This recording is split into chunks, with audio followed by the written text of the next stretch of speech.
You were premature this morning. Like Dang. 3 seconds, maybe 4 seconds too early. I was like, you know what? Why not? You like living on the edge. I know that. Yeah, it makes life exciting. There's different ways that you can find excitement. Sometimes when you're younger, it's driving a car fast or riding your bike down a hill as fast as you can, or sitting on a skateboard, going down a hill into potential oncoming traffic and burning out the bottoms of your shoes. Right? How many do you ever do that? Do you burn out the bottoms of your heels, like going downhill on a skateboard type thing? No. No. I get what you're saying, but I never did it. No. Never did it. All right. Well, something the next time you're in a hilly community, pick up a skateboard, go do it, and see what happens. It could be fun. Yeah. Age is just a perspective. It's just a number. It is. So it is, except for the part when your bones break more easily than they probably used to, and it takes longer for them to heal. Yeah. Yep. It can be nutty. It can be nutty for sure. How are you doing this morning? I'm doing pretty good. Yeah. Yeah. I'm gonna completely rerun the show today. I already ran it this morning. Yeah. Well, let me go back to it because the images I have up as my background today map up the script I already ran. So we'll just go with that. Look at this. The chat is live. We got Beth Pagano in here. Hey, Beth, how are you doing? Beth's our first chat participant comment that we've gotten from our Twitter, I'm an old guy. X. So X, from our X integration. Way to go, Beth. I met Beth through the Sales Rebellion, Dale Dupree's group, and she is absolutely awesome. We were going back and forth on the good old LinkedIn DM yesterday. And what I realized is sometimes when I say people's names out loud, not everybody knows who they are or what the relationship is and all of that. And Beth helped remind me of that yesterday. So Beth, thanks. Good to see you. I think that's one of the things that I hope everybody kind of takes away from this is with the whole working out loud, we're going to say that we're going to do things and then we're going to go do things. And we're going to share what happens when we do those things.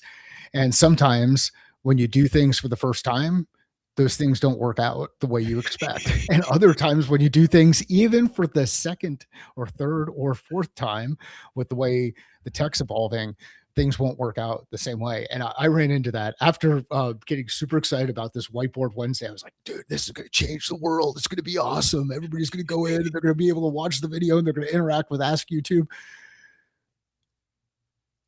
Didn't work the way that it did the other day. And I had that whole kind of wah, wah, wah music going on in the background or sound effect going on in the background. I swear the other day when I tested it, I asked this question as a, whatever, insert role, how would this apply? And it gave some stuff. Today, the response was, sorry, Dave, I can't do that. And what's not working about it? I don't understand. What do you mean? Yeah, so you'd have to go out there and test it and try it out. But at least for me, the thing that I wanted people to do is watch this longer form Whiteboard Wednesday video on decision making. And that's the one I pushed out this morning. Now, a little bit of production type stuff. In order for the algorithm to pick things up, I actually recorded it yesterday, pushed it out yesterday, had it scheduled to release at 4:15 this morning. So, and what I find is, for those of you who are starting to get more comfortable and kind of playing around with YouTube a bit, if you schedule things to go, you'll get more views on the front end, or at least I get more views on the front end. And I don't know exactly what is happening there. Maybe somebody in the comments can tell us exactly what's happening and why that happens with YouTube, because with some of the other platforms, if you schedule, you don't get the views. It's all, again, the machines are trying to control the humans. But I pushed this thing live, and what I wanted them to do is go in and just test, hey, I don't think you need to chunk content up as much anymore. I think you can engage with the AI tool like Ask Gemini or Ask YouTube in the YouTube app and get the information you want without having to watch the entire video. Like, don't make me watch, I don't need to watch your 12-minute video on decision making. What I need are the summary points, and I want to go directly to the thing that sounds interesting. It still works that way. If you hit summarize this video, it'll give you that kind of stuff. And you can go to the specific segments without me having to do anything extra, meaning I didn't have to break the video into individual segments and say, go here if you're interested in 2x2s, and then go here if you're interested in figuring out how to apply territory planning to your decision making. Like all that kind of stuff. I don't have to do it. You can do it with initiative and questions. I think that's what we wanted to talk about, or something that came up yesterday. So basically, it's to put it into learning and development context. It's no longer needing to worry too much about your video as long as your content is findable, consumable, shareable by AI. All of these tools that are coming out can give you all of the things you need. It can give you the chunk, it can give you the summary, and it can tailor it specifically to you as an individual. So the AI or the Ask Gemini or Ask AI on YouTube can either it knows you and your preferences and what you're trying to learn. It knows and has discerned all of the things in the video, and then it takes into consideration the specific question that you, as the controller of the AI, are asking it. So it takes those three elements, pulls all of them together, and which is what a good instructional designer or a good teacher or a good coach would be doing. And it's giving you the answers that you're looking for or the feedback. And what we discovered or started thinking about and testing yesterday, like Mike said, is doing just that. And why don't people do that more often? And B, how come nobody's talking about it? That's the thing that's surprising me. I had the conversation with someone else yesterday, and the way that conversation started with, so what's your familiarity with YouTube? Yeah, that was part of the conversation, and really cool conversation. Someone with a PR background trying to help us solve for some of the things that we're struggling with from a get the distribution side of things. Like when you're in L&D, and I'm going to be really, like secretive because people may not think that this is the case, but when you're in L&D, distribution to your audience is a lot easier than inside an organization than if you're outside of an organization. You have an audience who happens to get a paycheck from the same company. You have an audience with the same domain in their email address from the same company. You know where they work. You know where they hang out.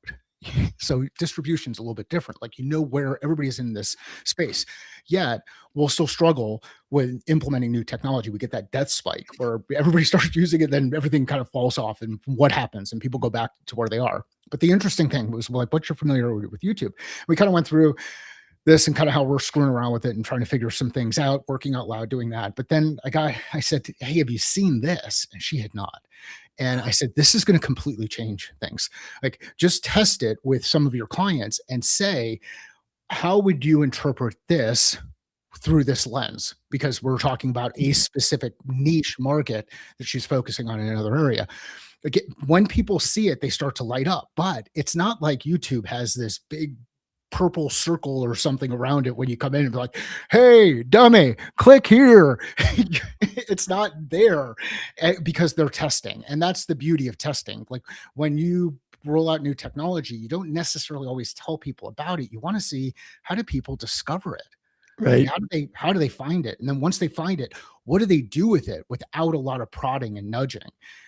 Because then you kind of get a sense for human behavior around those things. But anyway, I think it's cool.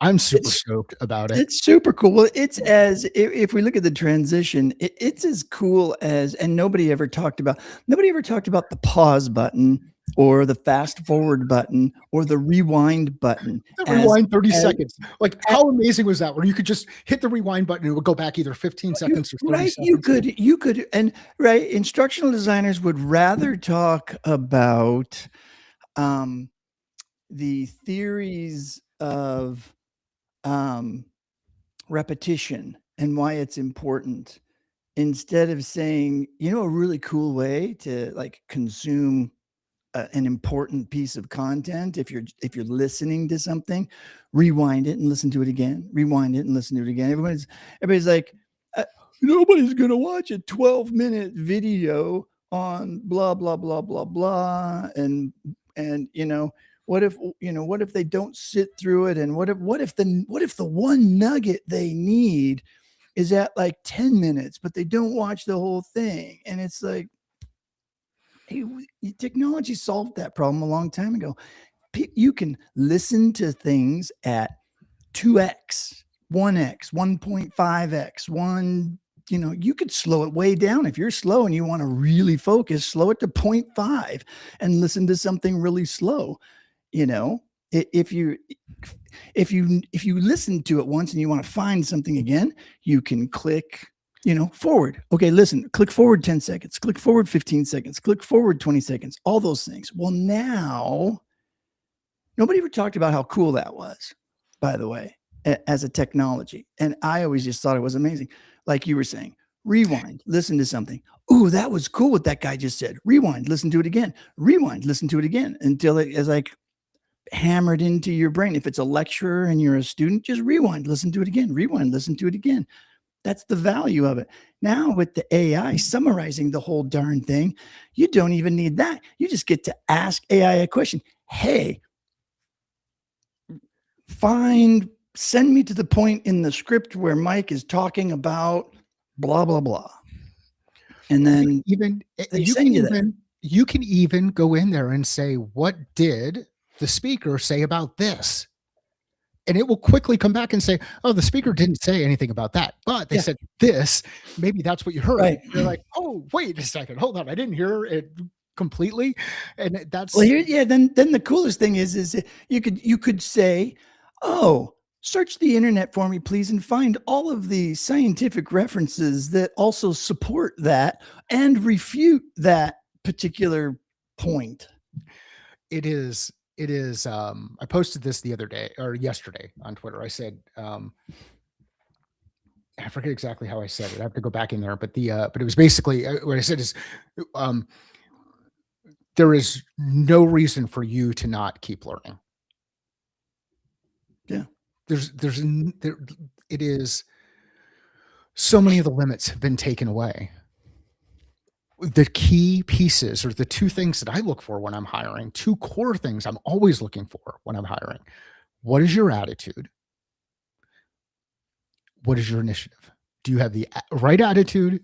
Do you demonstrate initiative? If you have those two things, you can literally figure anything out. Now, you can pay someone to figure out things faster. So, and not everybody's going to be able to do that. I get it.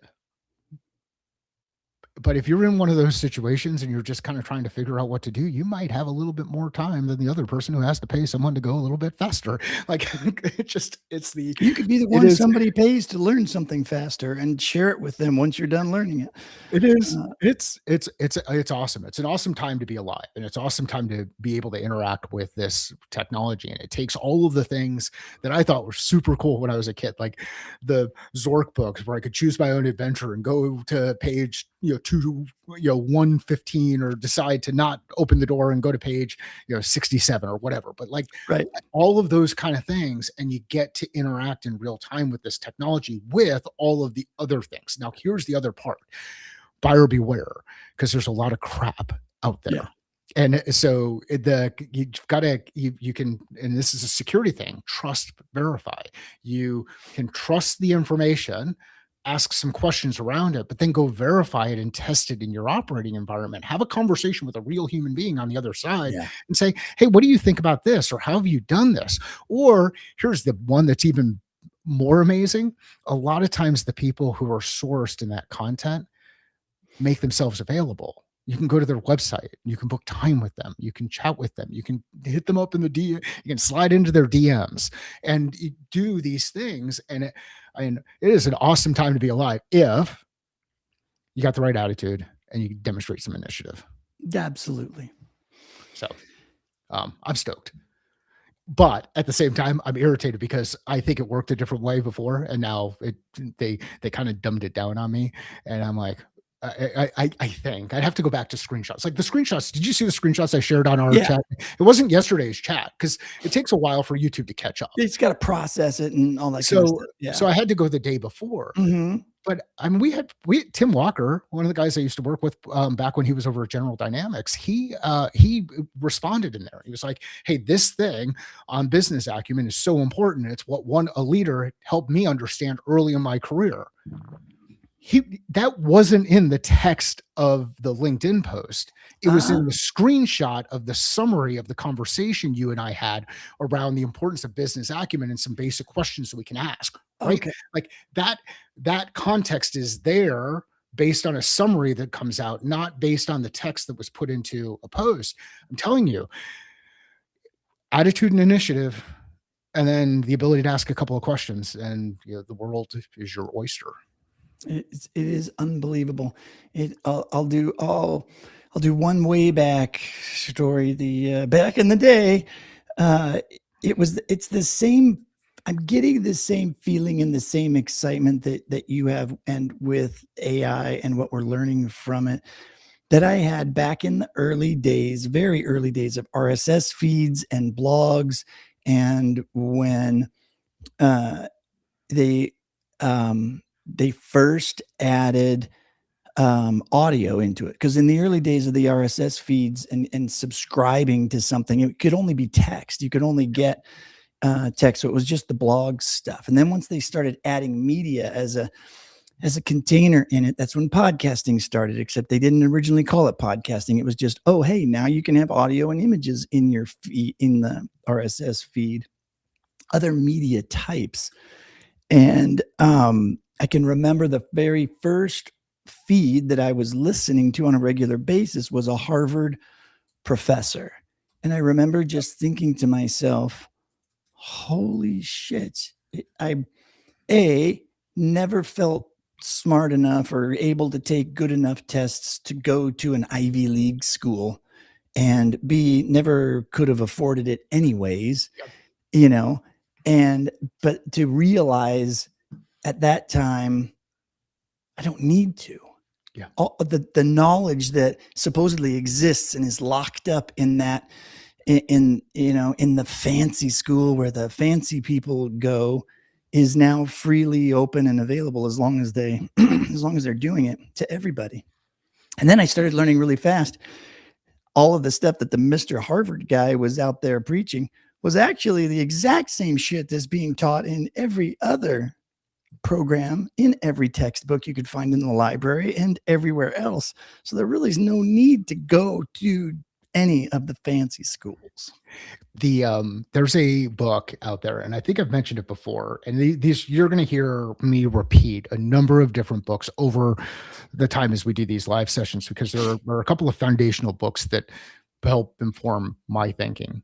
One of the most interesting ones around technology revolutions is a book called Book Business.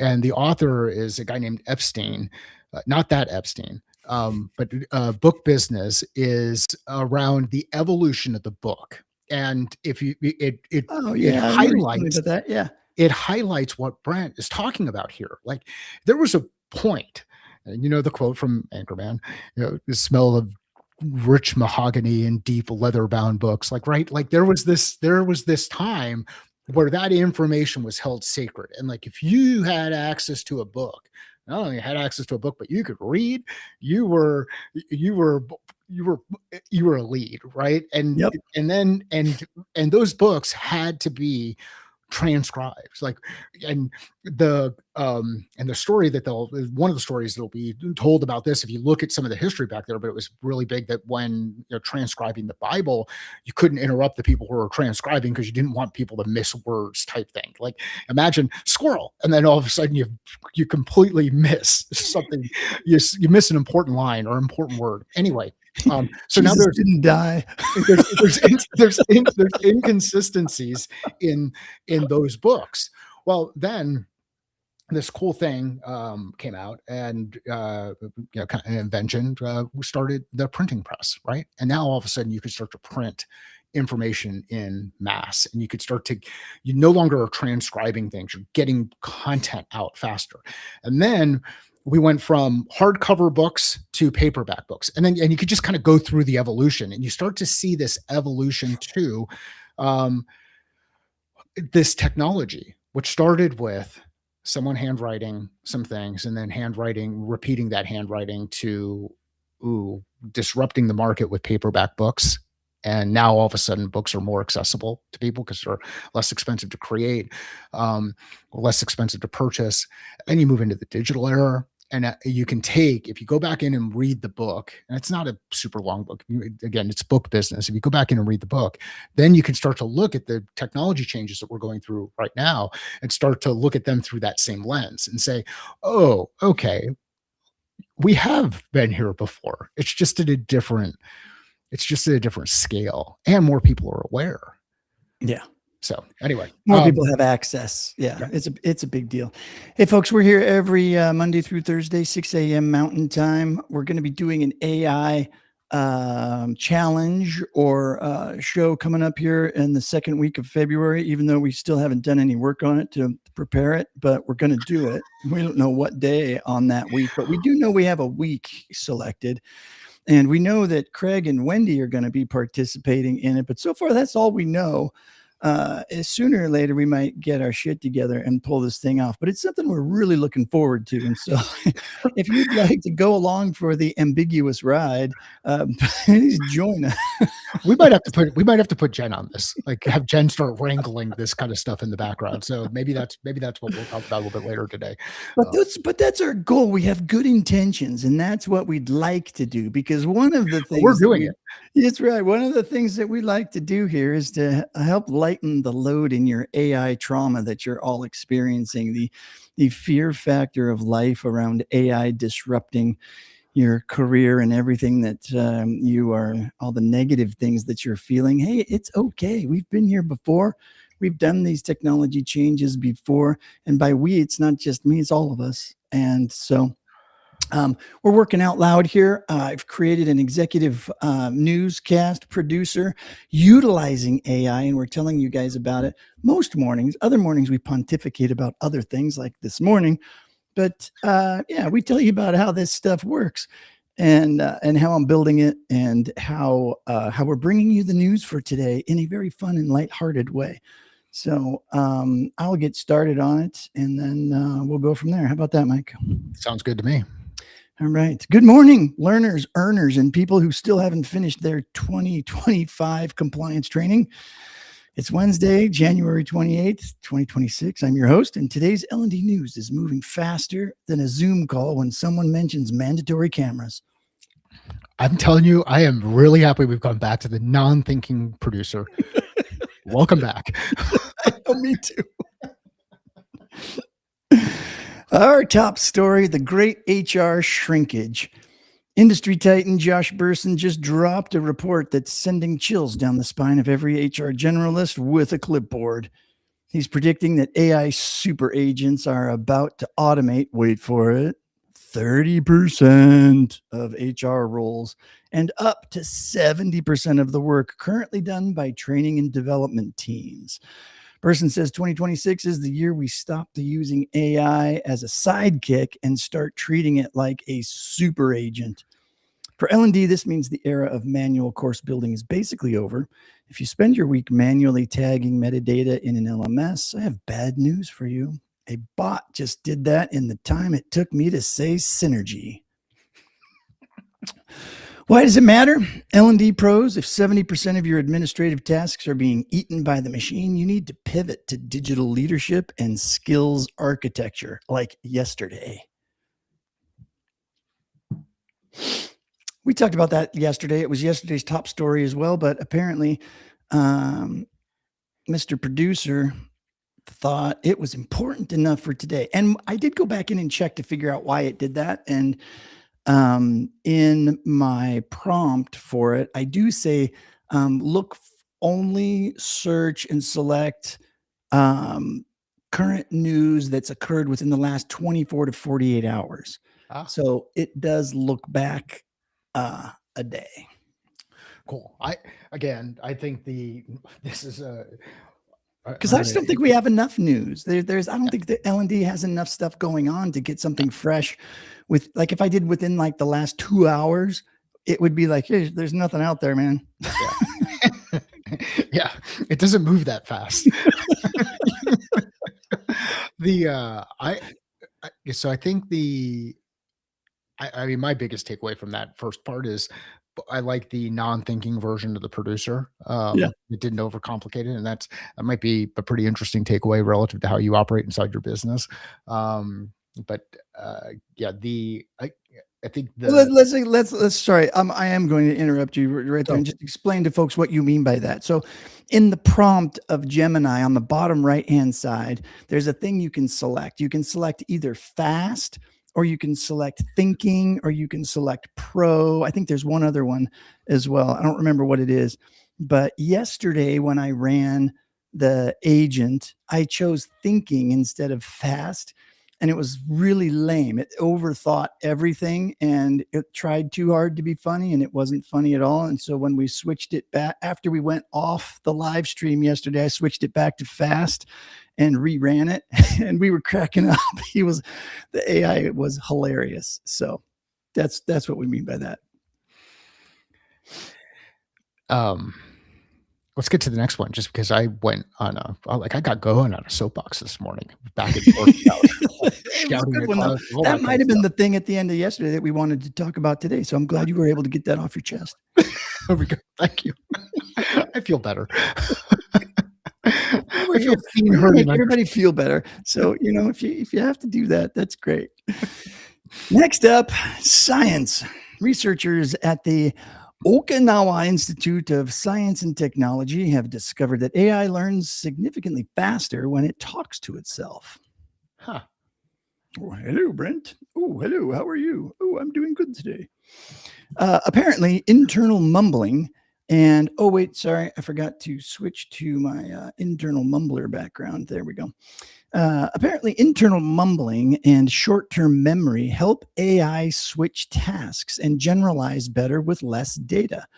Finally, science has proven that the weirdo in the cubicle next to you who narrates his own emails is actually just a highly advanced learning model. Have you seen my stapler? What's that? Have you seen my stapler? No. Come on, man. Office Space. The inner voice breakthrough means the AI tutors we're deploying in our companies are about to get a lot more flexible and human like. We're moving away from, I don't understand that query, to let me talk this through with myself and get back to you.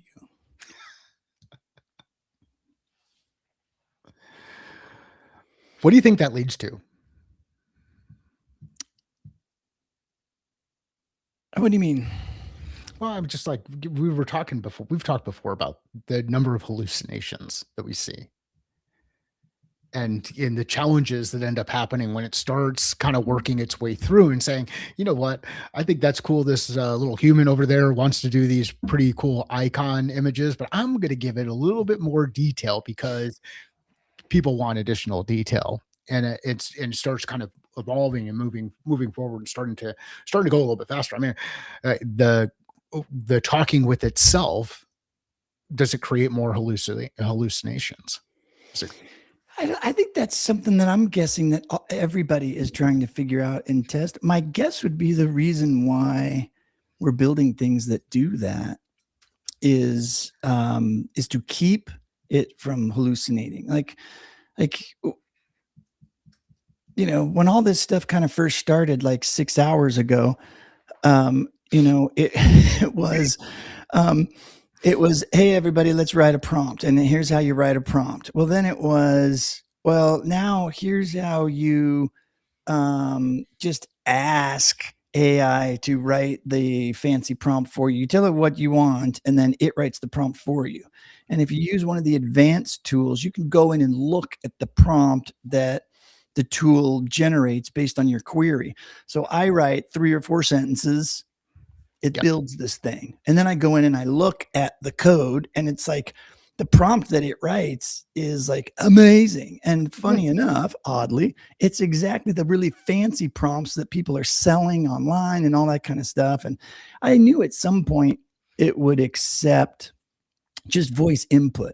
Yeah. And what I noticed about the code that it made at the end of some of the deep thinking ones and the deep research stuff, it would say, review this as a unbiased observer and think through if it's appropriate, and then rewrite it. And then, and so it's asking itself, and there are built-in ways that it's rethinking and thinking through and thinking to itself, and whatever it comes up with, it reads what it comes up with and reevaluates it. In some instances. And I don't know if that's every instance. I don't know if that's built into all the LLMs now and all of that kind of stuff. I don't know. I don't know. This is in the Science Daily OIST from yesterday is where that story came from. And so I'm not exactly 100% sure. One of the things we may want to do this tomorrow and keep adding these things. We're like, hey, tomorrow, why don't we get into that? We're just trying to create a little bit of suspense and draw you back in tomorrow. Because if you really want to hear it, you got to listen tomorrow. But anyway, there's a and Craig said, hey, don't say some of those things out loud. But I want maybe tomorrow. One of the things to go through is put the prompt in and then show the background around how the tool basically iterates on that prompt and works through itself with it so that you've got that longer version, because there are a lot of people who are out there promoting the prompt to end all prompts. Like I spent whatever to I made $1 million off this prompt, and I made $10,000 MRR on this app that I created, and I can show you how to get abs in 6 minutes. Like, come on now. You want 6-pack abs before you go to the beach? Just do this one thing. Just do it today, not every day. Ugh. So anyway, so that was our here's the other piece that I don't think we've told some people that might be new. We do one top breaking news story. We do one that's tech and innovation. The other one is human and culture.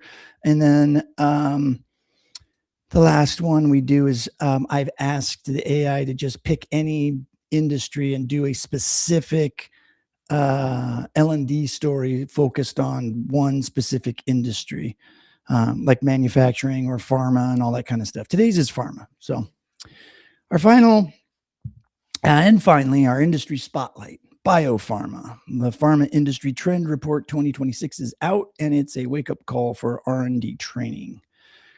With AI accelerating drug discovery, the human scientists are under pressure to out-innovate the algorithms. Pharma companies are ditching one-size-fits-all training for skills intelligence platforms. They are literally forecasting which skills they'll need in 2027 to manage the AI-driven R&D pipelines. It's not just about biology anymore. It's about data literacy and cross-functional collaboration, or as I call it, talking to the IT department without crying. If you're in a high stakes industry, your L&D strategy can no longer be reactive.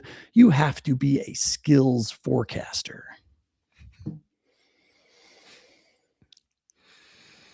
Yeah, I guess we're talking about that whole skills conversation thing again. It's like, didn't we always have to be a skills forecaster? Come on, people. Like literally, what are the necessary skills to do the work? Yeah.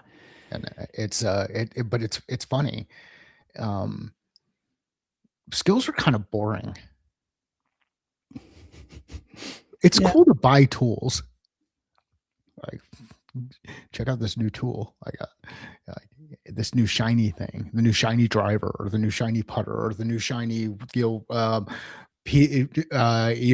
or CRM or LMS or um, LXP, or you throw in your three-letter acronym about this thing, and ultimately, when it comes down to it, it's like, what are the skills we are enabling and empowering our teams to build, and how are we stacking those skills over time to help improve capability as a business? And it's good to see the reminder coming back, but I also wonder if some of that is our bias. But yeah, and why just biopharma? And why just high stakes industry? If you're Yeah, in a but high, I think that's more I think that's more the tool reaching. I think that's more the tool reaching. Like, it's kinda but like, I mean, yeah, because but is that intensity being driven by the report?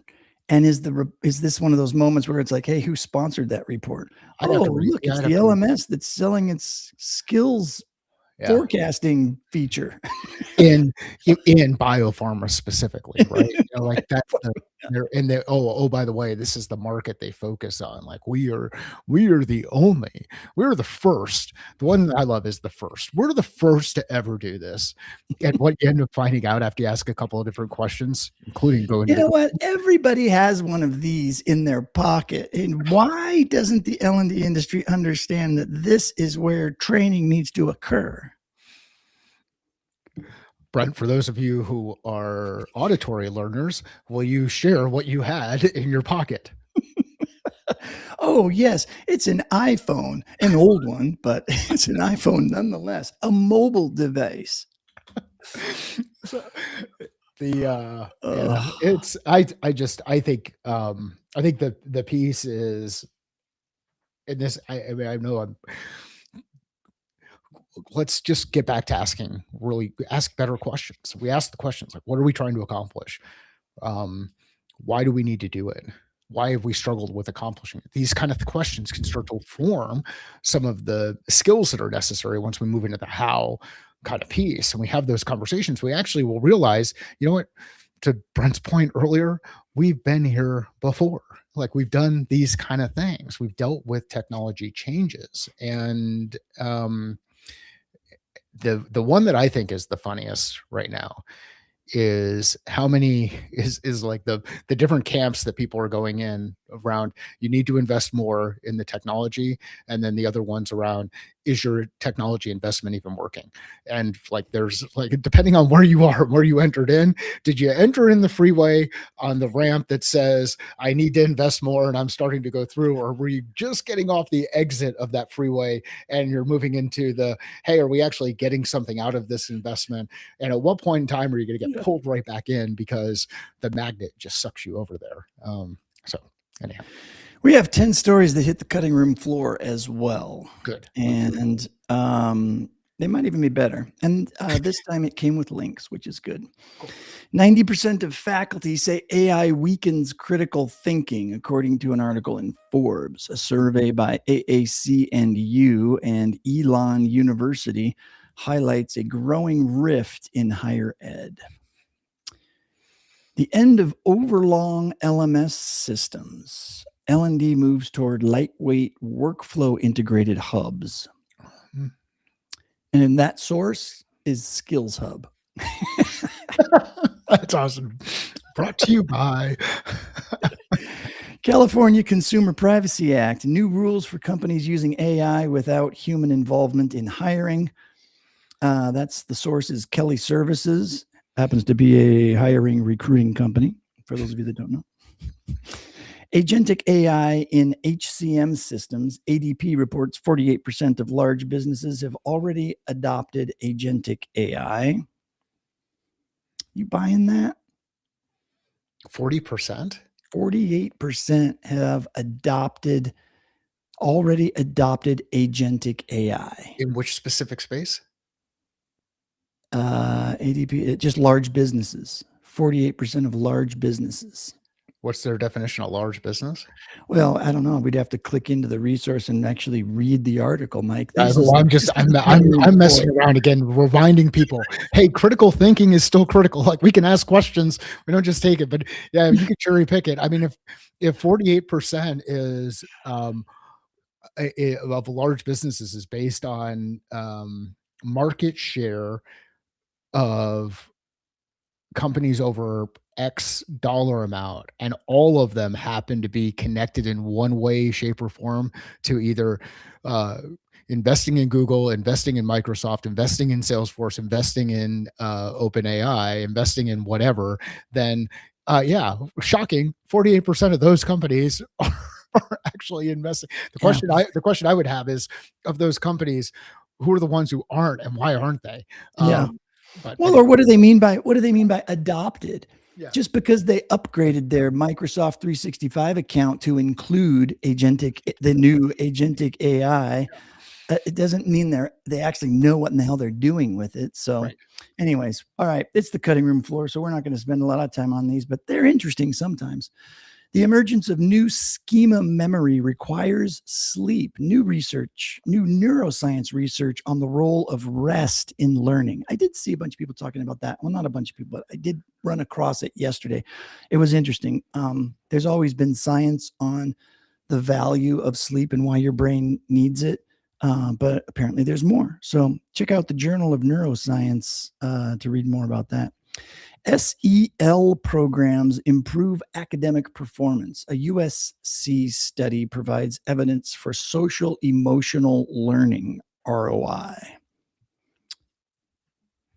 I wonder if they're selling a workshop by any chance on SEL to businesses.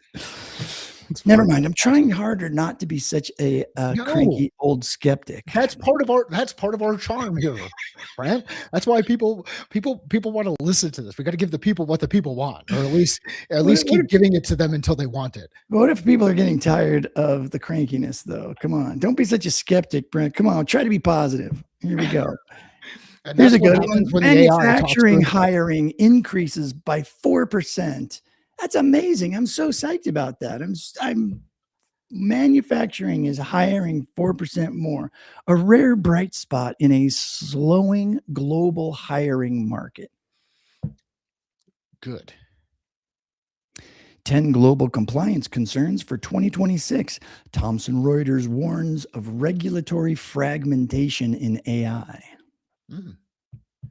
97% of workers ask ChatGPT for advice over managers.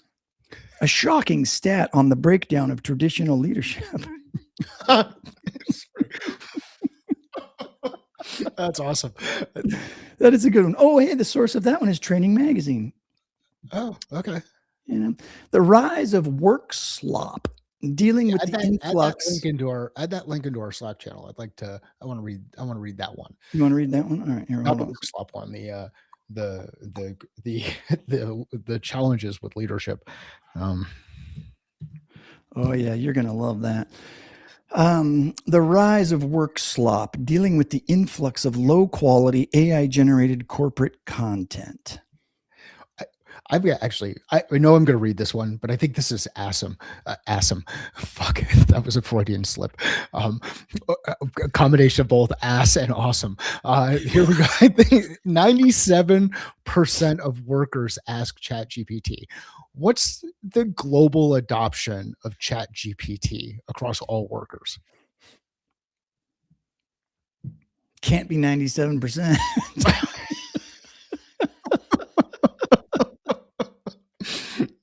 That's awesome. Again, awesome. There we go. New word into the vernacular. That is so awesome. You know what's great about that is that we won't get pinged on YouTube or anything for it. We just invent our own new word. Oh lordy, lordy, lordy. That is awesome. I forgot to switch to the pharma image. There we go. Now it just looks like I have noodles coming out of my head. Well, one thing I never read, which is sometimes pretty funny. Today's probably isn't all that funny, but they actually have a little closing part of the script. Today's is that's the brief for today. I'm off to go mumble to myself in the break room to see if I can increase my cognitive load. Stay curious, stay employed, and for heaven's sake, stop using Comic Sans in your slide decks. I see, like, again, I have really like the non-thinking version of this thing. It goes throwback to some of the other stuff. Like there's little bit of a callback. I think that's what they call it in the industry. Is that what Mhm. that is? A little callback. And and everybody likes the joke about Comic Sans. Um But then I'm supposed to cue the outro music and then fade to black, and I'm sure that we should have a graphic of some sort. I think So Fade to Black might be good outro music. Metallica might not. Um, they might come after us. yeah, we can't do that. But anyway, so we need to We get could some have custom we could have music. Craig record. We could have Craig put Craig, together a riff for us. Craig, we need stingers and a music bed. And if you don't know what I'm talking about, just AI it and it'll tell you. So while we're talking about that, that I remember why I wasn't going to share what I created because I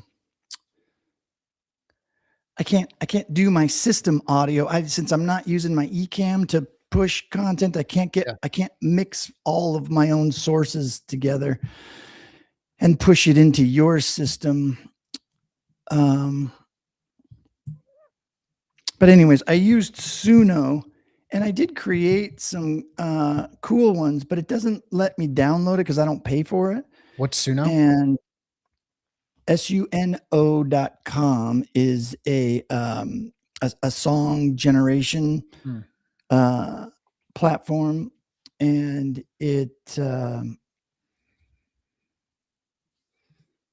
I hate when it makes me go through all this crap just to sign in. Just keep me signed in, you stupid things. Okay, anyways, I'm not going to worry about it. Anyways, coming from the guy who operated in the security space for a little bit of time, I know, right? the security. This is awesome. now I know why everybody used to bitch at me. Why do you make us do this? I tell them, hey, this is important. You don't want to get. But when it's apps like this, it's music. Do I care that anyone's going to steal the stuff I create or log into my Suno account? I don't care who logs into my Suno account. If I started trying to make money in it, let's see. But we need a contract guaranteeing. Yeah. I won't commit to it. We're going back and forth on the Slack thing. And again, this whole walking and chewing gum thing, we want real-time interaction, but have not figured out how to get the Slack loaded in here in a way that works. It works in here. You didn't like putting the other camera, making it like a screen share? No, because I kept it because it was super just awkward. I didn't get it into my workflow. Maybe we'll figure that out. I think the one that I could do, which would be kind of interesting, is in your on your Mac, if you've got a Mac, you can share the screen on your phone into the Mac and then share it as a separate thing. Oh yeah, do that. Put Slack on your phone and then share it in. Yeah. See, look at that. This is what happens when the AI starts talking with itself. They start working through things just like Brent and I did in real time. See, all the same, just happens in a different operating environment. It could have done it in milliseconds faster than we just did in that conversation too. Freaky fast. Freaky fast. Yeah. I love a reciprocity band. It is just fantastic. Here's the part that freaked me out, Craig. Yes, and the fake band you sent us was exactly why I signed up for Suno to do it, but I don't pay for it.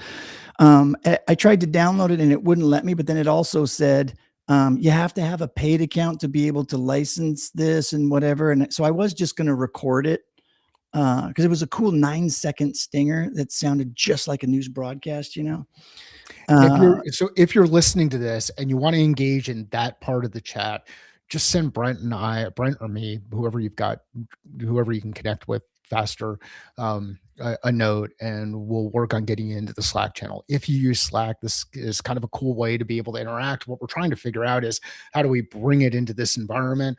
And we've been testing with Restream now for a little bit over 70 days working through this stuff. So that's when Brent's talking about that stuff with Craig, that's what he's looking. That's what he's looking at over there, and it's cool because the thing I like about it is we're able to keep all of these links, and you're able to go back in and start looking at some of the source data on some of the things that we're talking about, and the conversation persists. Like we start to have some threaded conversations around some of the topics here, which I'm And a sure lot of these topics, Craig's he's our industry expert on learning styles. And if you'd like to sit down and talk with him about learning styles and the impact of learning styles on your instructional design, check out Craig. Yes, check it. Send all of your instructional learning theory questions to Craig at ilovelearningstyles.com. Sorry, Craig. No, you're not.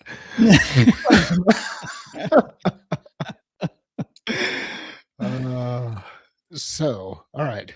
Well, we were kind of all over the place today. Kind of all over the place today, but when aren't we really? That's the real question. Want to thank a couple of people for being on here. It was great to see Beth in X. Still trying to figure out why some of this stuff. It's super weird that we saw the comment come in there, and I know the comments are happening in LinkedIn, but they're not coming through. So it's crazy. If anybody is really familiar with Restream and wants to help there on understanding why those are not coming in, let me know that. We may end up having to update some of the integration pieces there. Yeah, I don't know anything about Restream, so I can't help. Yeah. Brent, where can people find you? People can just find me on LinkedIn, just right where you're looking. My name should be at the bottom of the screen there. I don't know, maybe it is, maybe it isn't. But our little banner covers your name. Oh, is that what it is? Oh, you can't move the name up? You're not able to do that? I don't know. Doesn't look like it. You know what you could do? But we're going to hack the system. Tomorrow, when you join on, give yourself like a subtitle. Oh, and that'll knock it up. Yeah. See, look at this. How many people know how to get the technology to do what you need it to do by just applying a little bit of creative and critical thinking? Well, I was going to say, in Ecamm, you can just click on that and drag it up and put it wherever you want to, but awesome.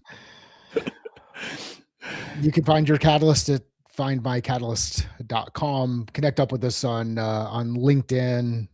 That is where we're seeing a lot of interaction. It's good to see the interaction on X. And watch for our announcement on the challenge, the AI challenge coming up. That AI challenge is going to be good. Yeah, it'll be fun. It definitely is going to be fun. All right. Want to do this again tomorrow? Yeah, sure. What the heck? Let's do it. All right. Same bat time, same bat channel. We'll see you tomorrow. Thanks, everyone. Adios, everybody.